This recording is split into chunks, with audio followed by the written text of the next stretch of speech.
মানিকগঞ্জে টানা বৃষ্টিতে সবজি ক্ষেতের ব্যাপক ক্ষতি হয়েছে। লোকসানে পড়েছেন জেলার অন্তত 5,000 কৃষক।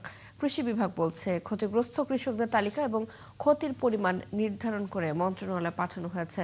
এখন মন্ত্রণালয় থেকে নির্দেশনা এলে ক্ষতিগ্রস্তদের প্রণোদনা দেওয়া হবে।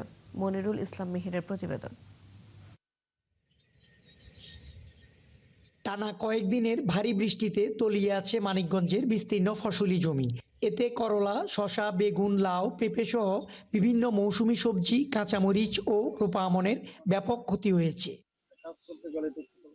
ক্ষতিগ্রস্ত কৃষকরা জানান, অন্য বছরের তুলনায় এবার আগাম বৃষ্টিপাত শুরু হয়। এতে পরিপক্ক সবজিগুলো তোলা যায়নি। খেতে নষ্ট হয়েছে শসা, করলা, লাউ, চিচিঙ্গা, ঢেঁড়স সহ নানা জাতের সবজি। এক পাখি লাউ ক্ষেত করছি ভাই, বৃষ্টিতে পুরা একবার তলিয়ে গেছে।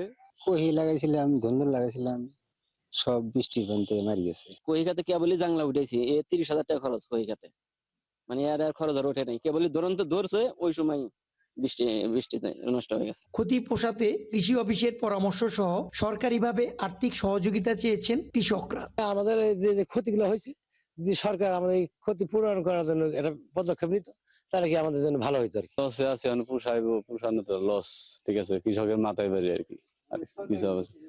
মানে সরকারের থেকে যদি সবার একটু দেখে, সাহায্য করে। চাল কুমড়া তারপর কহি বলছিলাম, কহি নষ্ট হয়ে গেছে, আবার কুমড়াও নষ্ট হতে।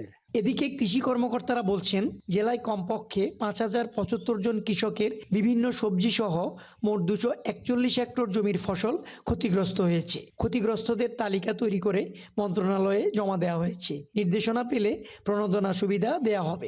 আমরা আশা করছি এই সমস্ত কৃষক অতি শীঘ্রই পুনর্বাসনের আওতায় আসবে এবং তারা যাতে এই ক্ষতি পুষিয়ে নিতে পারে, সেই জন্য কৃষি সম্প্রসারণ অধিদপ্তর, কৃষি মন্ত্রণালয় কাজ করে যাচ্ছে। টানা বর্ষণে জেলায় আর্থিক ক্ষতির পরিমাণ ধরা হয়েছে প্রায় 3,19,00,000 টাকা।